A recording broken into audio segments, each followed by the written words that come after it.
from them, especially when it comes to these team fights. Look at the pick bans coming out right here, especially game number 1. Team Cambodia bans with the Fanny, the Phobias, the Juicin, Team Indonesia bans with the Akai and the Freya. I think Team Cambodia just don't want to deal with the Juicin because they are potentially going in for something like a Fredgen right off the bat, especially in the first phase. But Team Indonesia though bans away the Akai. They know that this Panda is so busted right now, especially in these neutral objective takedown. In the hands of Cambodia as well. If they play a death ball strategy, the Panda can essentially just push you away, pin you to the wall. It turns a huge little skirmish fight that they want to make into a pick-off favoring the side of Cambodia. And it's quite interesting about the Fanny. One, it's respect over to Afan, plays lean, mean Fanny. Number 2, the Fanny is thwarting the strategy. They like to play full team fight and 5 men sticking together. We've seen that just now. Kjolfavin was just blocked together by 5 big brothers, and they pulled out the Barats as well. So they do have some level of intelligence and high intelligence to this gameplay. Yeah, that's why I said controlled chaos, right? Whereas for the side of Team Indonesia, they thrive in the chaos. We shall see which kind of chaos that would be bringing forth in between these two teams. Where Team Cambodia first pick goes over to the Marcel, denying that away from Alexander. I was leaning towards the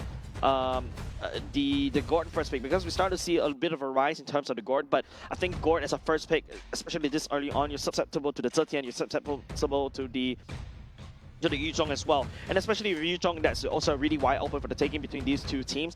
It seems like it could potentially goes into an R2, R1 pick. A lot of options for Indonesia. The claw definitely will be on the tables. Cambodia typically responds with the carry, but the Matilda right here would shake things up, especially for the side of Indonesia. This is them in the previous game against Myanmar. They pulled it out. It was it paired up with the Akai though, in terms of that team fight. They were able to bring your marksmen in and out of battles. You can sustain. There's a lot of mobility coming around, and it pairs well with Expanding Rivers, which is the map for this game. Definitely, I think the reason why Team Indonesia prioritized the Matilda so early on is just purely because of that Expanding Rivers map. However, Team Cambodia, solid picks coming up already, Arlot and also the Fredrin. And now, of course, right, that also a big denial over the side of Team Indonesia. Seems like they also like that Fredrin as well. Apart from that, there's still a Boxer that's still available for the side of Team Indonesia to take. And now imagine, you got a Boxer, you got a Matilda, you got Expanding Rivers. That means that Team Indonesia is really looking to sow chaos on the top and the bottom and all over the place. Will they pick the Boxer up? We've seen how Cambodia deal with it previously, but the Arlot is already picked up, and there's a lot of repositioning factors. Cambodia definitely going to be suffering a little bit in the early game because of the Matilda, because of the vision that the Matilda brings. The Yves will come into play for Indonesia. They like their zonal control, especially securing the objectives, and Indonesia knows that they will have a hard time against Cambodia in these objectives, and if they want to take that down, why not just create that zone to deny Cambodia of that satisfaction? To be honest, I'm not a big fan of that Yves. I feel like there's a better hero, or even to a certain extent, a better role for the R3 slot. Definitely the Baxia is also the one that I'm kind of voting for. There's also even potential a Leomord that I'm voting for as well for the R3 slot, right? And the fact that you are also still the tanky, you are divey, you got the Matilda to help you save the day as well, just in case you got pulled in. You can also dive using the Leomord and just starting wrecking havoc all across the board. Now you're dropping Yves, you're going up against Arlot, you're going up against a Marcel, you're just basically sitting down once you have the real world manipulation. And yeah, and because not only just the fact that, I pointed out these potential heroes, now the Baxias is going to get taken away. You're going to see you're going to see Team Cambodia starting to trim down Afan's hero pool. High mobility heroes. Guinevere could potentially be in the picture as well. Does well against tanky heroes. Great stun, great mobility, great crowd control. Guinevere, yep, definitely can go into the bans right here. It also forces, Team Indonesia to go for Leomord. I think either way, it's either the Guinevere or the Leomord, right? I think Team Indonesia definitely set up the bans and also picks in this way so that at least they've got some form of reaction. But for the side of Team Cambodia, you're starting to see all these gold laners that are starting to dwindle down. You only got, Bruno that we've seen so far in the gold lane that could also potentially do. Ooh, okay. I think they've done a little bit of their homework. No jungle, we're going to pick up the Carmilla. Jungle. Yeah. I think it's just like Team Cambodia doing the homework, right? I'm still not convinced by the Carmilla jungle that Team Indonesia did pull off yesterday. And I thought, that was already old news, right? So Team Indonesia probably gonna get away with that one free ban. Cambodia though also losing priority over the gold lane without the carry, which worked so well for Kjolfavin. But the carry, right? Apparently for the side of Team Indonesia, still not a massive threat, I would say. But of course, even though you're not a super tank, the burst damage coming off of the flying light boost is something that you should be looking out. Ooh, Okay, maybe yep. I take that back. There you go. That's the reason why they ban away the carry, right? The Alice comes into play, and of course to stun lock everybody into this real world manipulation. It also peels for the side of the Eve. At the same time, there's a lot of AOE damage. I think Team Cambodia needs to know what's up, and they need to find a way to stop this. Yeah, what better way to deal with a death ball than sending them to the depths of hell yourself with the Thorn of Ruins? And if Delvin plays his cards or Sharuki plays his cards right, it will be able to create so much havoc for the side of Cambodia. So now Cambodia might be looking for an anti-dive kind of synergy. What kind of heroes would they need in terms of, hey, I want some form of lane priority, I want some form of mobility? We've seen the Moskov, okay, coming up here. Barca works well with the high rotations down the mid side as well. And a classic artillery versus artillery mage in mid lane. Yeah, this is a very classic lineup coming off on Team Cambodia, right? We've seen this before. Now with the Marcel added to the mix, looking to kind of slow down or basically stop the Yi from laying down the real world manipulation and to a certain extent even the TOR. And the best part is, imagine if the TOR is landed catching all 5 members, all Marcel has to do, land the golden hour, we wait until the TOR comes back online, and then we start fighting as well. So that's something that potentially Team Cambodia can also do. Team Indonesia though, the jungle is the one that I'm looking at. Now, there's still the Leomord that Team Indonesia could go for unless I want to try something sneaky. Guinevere as well. Yep. All right. Yep, that would be the best possible option for Indonesia at this point. Set up with the TOR, and then Guinevere follows up with the spatial migration. At least the Alice would be able to buy some time in the major objective takes, which is what Indonesia is fearing based on their lineup. You build up the Yve in order to build the box around the major objective, so you don't want to pour all your eggs into the jungle trying to split up these team fights. And if you pick up a little more, you have the Barbiel, you need to be able to go into the face of your opponents. Yep, that's it, ladies and gents. We're loading up into game. Team Cambodia going up against Team Indonesia on the Expanding Rivers map, and that's why we need to see a lot more chaos if Team Indonesia wants to win. That's where the strive, that's where the Matilda comes into play, the Alice comes into play with the TOR, whereas controlled chaos is what Team Cambodia brings onto the table. We shall see as we load up into game number 1. Last game of the Asian Game qualifiers. Indonesia suffered a couple of losses, and this will be one of their biggest tests that they will have so far. Cambodia has taken down 2 of the MPL Titans. Philippines and Malaysia. Indonesia is the only one standing in their way of a perfect 7-game streak. Yep, I think pretty, I would say, remember the meme of the Green Reaper knocking on each other's doors? Yep, that is going to be Cambodia. I can imagine that already. Yeah, I mean, you used to be a designer. You know what I'm talking about. You live in memes. I live in memes. Yeah, but you know, like, Team Cambodia, I think this controlled chaos of a roster coming up from this draft can potentially work as well. They've got a lot of ways to disengage. Technically speaking, the Golden Hour is also a way to also anti-dive as well. They also slows down the TOR at the same time. So yeah, pretty excited to see what Team Cambodia has in store. But right now, let's take a look at the whole keys of victory between these 2 teams. I feel like if you want to talk about high-octane, high-movement gameplay, you got to have to take that from the side of Team Indonesia. That's where the roster truly shines. But don't expect a lot of kill potential for the side of Team Indonesia right off the bat, right? You're looking at a lot of kill potential maybe along the river instead, because the roaming trio, which is the Guinevere, Yve, and the Matilda, is the one, especially Yve and the Matilda, is the one that do most of the damage. Yeah, in the early game though, I think for the side of the Guinevere, that's going to be the orbs. It's going to deal a lot of damage. You have a lot of mobility coming in to the picture as well. We're going to see quite a bit of team fights in the first hurdle.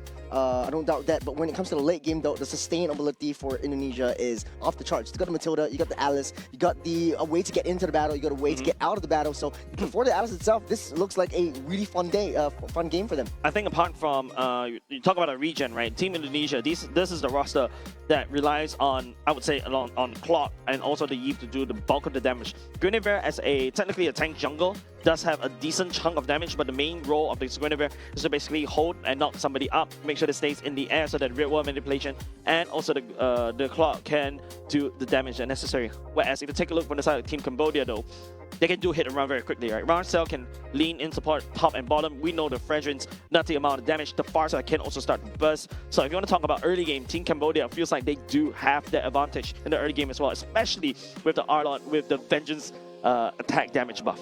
Come to think of it, I think for Cambodia, the biggest Achilles heel that they have is that they don't really have a lot of disengage ability for their side. Guinevere jumps in Team Indonesia were to win, basically they would just overwhelm Team Cambodia with a ton of CCs that can, of course, bring onto the table, right? You got the TOR, you got the knock-up, Grid 1 and manipulation, getting wing, and Cloud goes root, scrit, everybody dies with a blazing duet.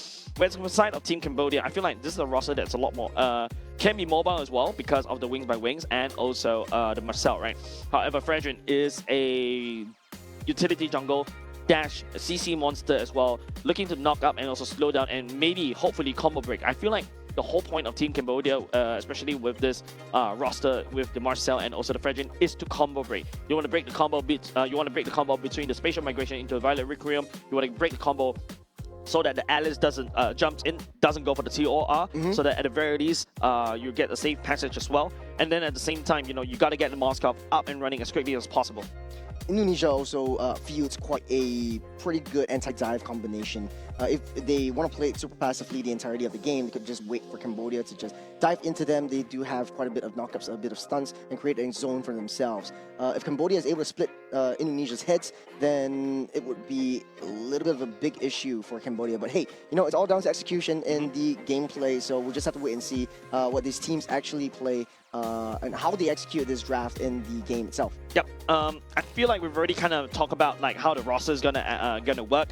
We also talk about how, you know, the various team, the playstyle is extra, but of course I think we gotta have to go on a short break very soon because we're gonna have to make sure that the game is fair and square. There's a bit of a technical issue, just gotta get it fixed very quickly. So ladies and gents, this roster, I'm excited about this one. I feel like we did hype up, you know, this particular matchup, Cambodia's Controlled Chaos versus Team Indonesia's well, crazy chaos, right? Yeah, what better way to end this off than the last game of the entire HGQ? Right. With that said, don't go away, ladies and gents. We're going on a short break. We'll be right back. And of course, ladies and gents, welcome back. We kind of went on a short break just to solve that technical delay, but we are able to resolve it, thank God, in time. And of course, you know, Team Cambodia going up against Team Indonesia is the game that we're watching currently. We're still in game number 1. And I feel like, yeah, what we mentioned earlier just now, Controlled Chaos versus Crazy Chaos that you don't even know what's going on, but somehow they still produce results. This is also a chance for Cambodia as we jump into the match itself to cement itself as one of the top dogs in the Southeast Asian region. And Indonesia is one of the only few countries left, or if not the only country left, that would be able to stop them in their tracks. As we jump into game 1, wasting no time at all for this one. Look, taking a look at the draft, we hypothesized quite a little bit. How is the early game going to work out for Indonesia? I feel like in terms of early game, Delvin and also Alexander alongside Afan should be able to retain. I think the main target for them is to try to kind of resolve the skirmishes coming out from the side of Chamakara and also the Sreang and also T as well, right?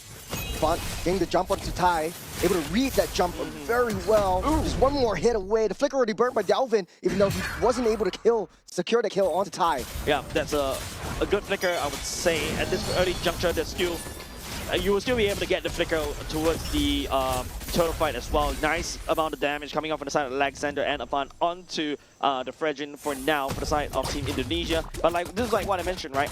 We expect chaos, and they're like literally able to survive in it, they thrive in it, and they're trying to do it against Team Cambodia. Go to mobility, right, for Afan. On the Guinevere, you're starting to engage, starting to aggressiveness. You're already taking down one jungle camp or neutral creep from Cambodia, and this is how Indonesia wants to play. Try to push them back, try to deny their approach for as long as they can during the early game, and try to deny that level 4 from all these lanes. I think in terms of level checks, you know, Delvin is still level 3 currently. Of course, you know, there's still one wave that's coming. In terms of who clears a wave quicker, I would say both are kind of equal. But Alexander's still level 2, whereas, you know, T is already going into level 3 already. So that's, I think, a good note to take. It will take a little bit more time, but as the turtle spawns up, time is not on either team's side. Shaoki trying to zone out Tai, giving a little bit more vision. Sreang is not in the range as of now. Shaoki holding on to the TOR. The box drops on top of Shaoki. Able to get pulled out. Afan secures that turtle. And Indonesia uses that TOR for good measure and getting the flicker out. Yeah, the reason why, you know, Team Cambodia, hold on. Oh, hold on a second. Alexander walked into the wrong bush. Yeah, that's a good first blood coming out outside of Team Cambodia, right? This is what we call calm chaos coming out outside Team Cambodia. They know that they don't really have the fire side for level 4, thus they did not even try to handshake. Mid-side, underneath the turret defender, airstrike opens up, securing the kill onto Delvin. Yeah, delayed gratification coming out from inside Team Cambodia, right? Earlier just now, as I was saying, Team Cambodia knows they have to forfeit the turtle over the side of Team Indonesia because because they don't really have the feather airstrike. If you take a look, the far side is still level 3, right? And almost immediately, it is just on the side of Team Indonesia to try to make a play. So I think, you know, using the flicker, find a slash is the one and the way for them to find some form of consolation prize. And then after that, scale into Sovan picking up that second kill. Indonesia definitely intimidated by the final slash. But then again, losing their grip in the mid lane, though, you have a lot of range from the far side as well with the feather airstrike and a little bit of an innate stun with their S1, S2 combo. So Indonesia playing on the back foot for now. It's not too far elite that Cambodia has, but you don't want to make this kind of mistakes. You want to give any free kills over to Cambodia. On the top side, though, Shaoki able to get that orb and get out of the way. You still have Alexander pull for an extra pull if they need to. Interesting movement coming out of the Dinger right. Well, oh, hold on. TOR land on top of that Frederick. This is Fraser's Wrath, knocking one down. Great golden hour from the side of Cambodia. But Shaoki way too deep in for that airstrike. Might be enough to take Shaoki down. Down he goes by the Fars's hands. And that's the problem that I was talking about, right? Marcel is right there to basically slow down Team Indonesia in terms of the wombo combo. Arfan was actually able to jump onto the right target, which is Mengkong on that Arlord. But because of how T using the golden hour right there to slow down, all of a sudden that TR coming out of Xiaoyuki is like ultimately forgotten. It's a non-factor at all. And because of that, Team Indonesia lost that team fight. Without Shaoki in position with that one early kill, Cambodia taking control of this turtle. Looks like Afan wants to try to contest for this one. No, he's gonna just give it up.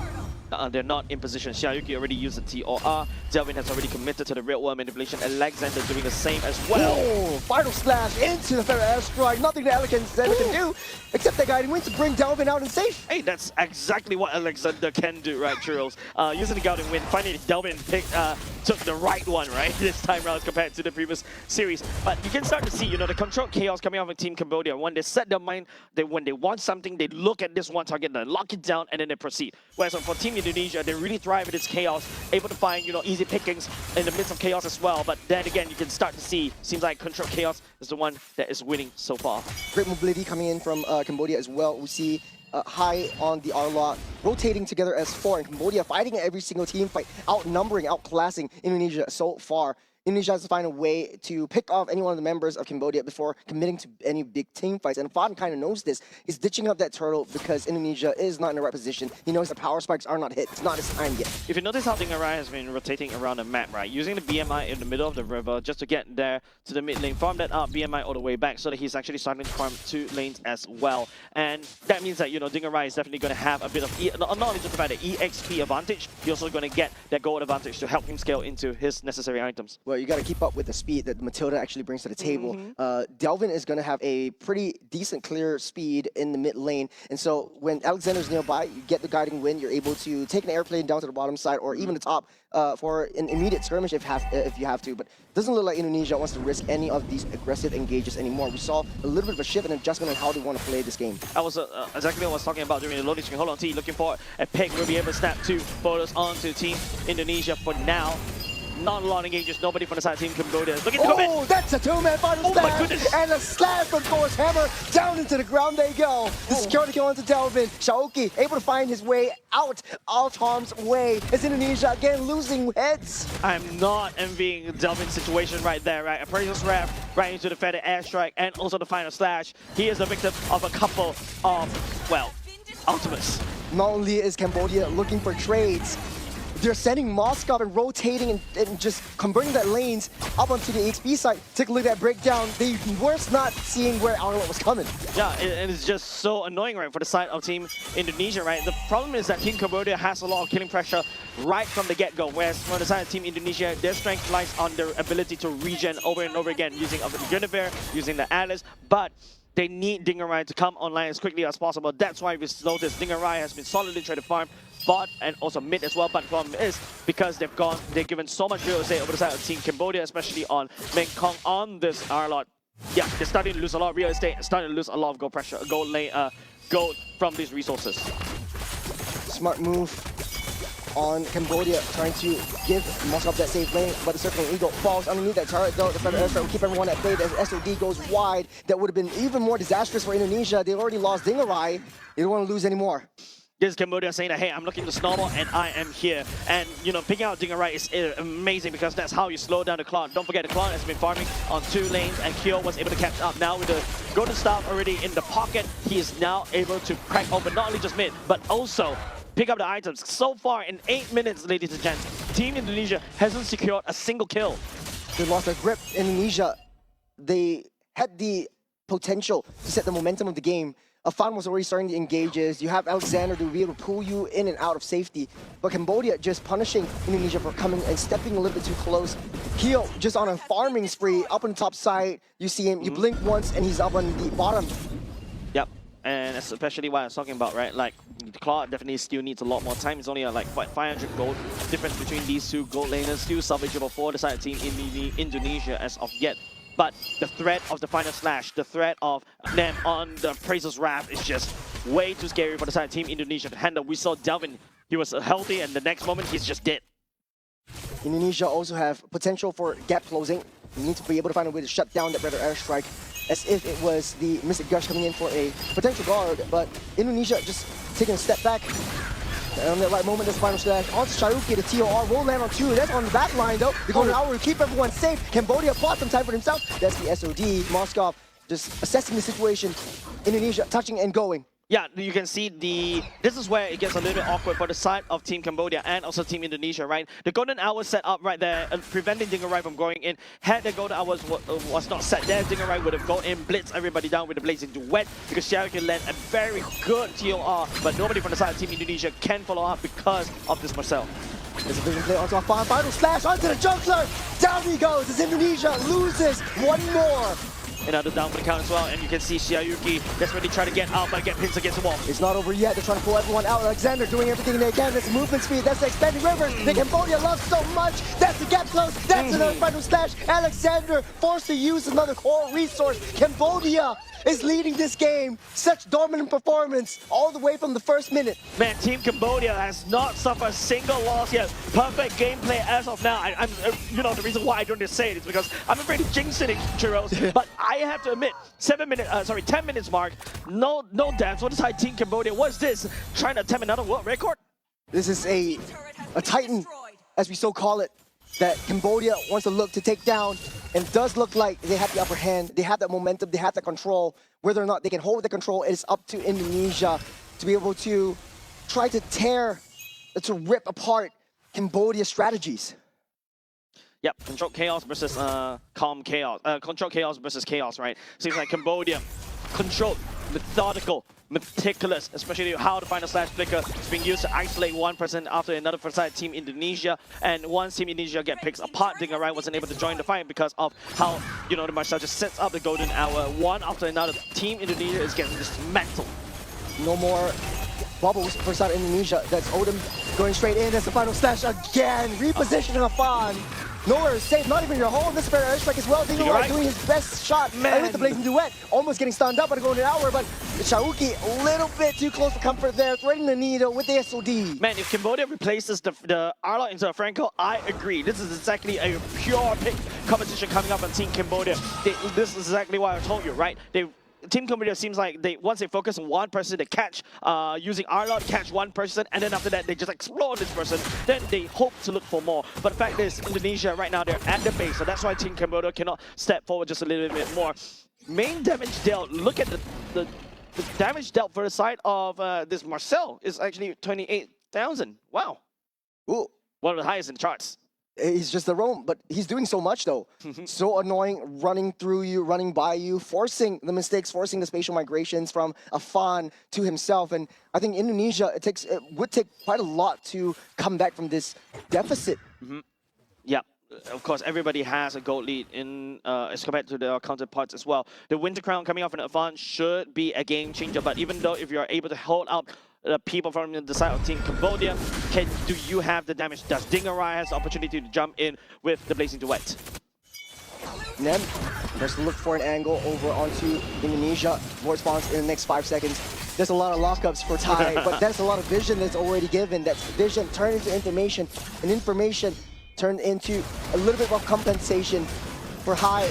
Looking for a final slash, and he did. Oh, Shoki using the TOR, landing onto no one. And the Fair Airstrike is zoning the resident members out, going fishing and using the Fair Airstrike as sort of a gate to keep Indonesia out of the way. Yeah, Cambodia is just going fishing all day. One after another, they just pick one person for the side of Team Indonesia, and then after that, they just explode onto Xiaoyuki. Xiaoyuki was trying to use the TOR to try to slow down the tempo from the side of Cambodia, but it's just too fast, and they hit hard. Speaking of fast, High, he's in the perfect position. Does not have the flicker though. Fair Airstrike will start this stage migration. On top of the R-Lot though, is down low. The rest of Cambodia, they're too strong. They're too bursty. Wait. The Blazing Duet, last ditch effort to take one out. That's a safe hit. One hit more, the Predator might have gone down, but Cambodia, they're not making any mistakes. I am truly crazy to say this, right? And I can't believe to be saying this to Team Indonesia, right? In this particular game, at this stage, you just need one kill, and I'll give you an applause. But for now, so far, Team Indonesia couldn't find a single kill, Juros. They can close the gap onto the Barca. Look at where they're pathing down. Bin falls by the hands of Cambodia once again, and that's Kyo just hitting freely on the back line. There's nothing that Indonesia can do except to hide, except to defend. But will they be able to do so? They need to buy more time. Without Dalvin, though, they don't really have that zone control. Control chaos. This is like Team Cambodia. It's like the field surgeon in the middle of the war. They are able to find the nerve system while all the shells are running all the way in the background, like background noise, but to them it's just music, and they're using Team Indonesia as organs. Oh, that's already out for that. Oh, it's a jump in by Alfad. He's desperate, and Indonesia wants to try to buy some time for themselves, but Kyo is not giving them that satisfaction. The first win goes over to Cambodia. Perfect game coming up on Team Cambodia, ladies and gents. 0 deaths. Chase. 0 deaths. Someone is like, yeah, I saw Team Philippines cracking a world record right there. I want to try to do something like that. That comes in the form of Team Cambodia playing a perfect game. 0 kills.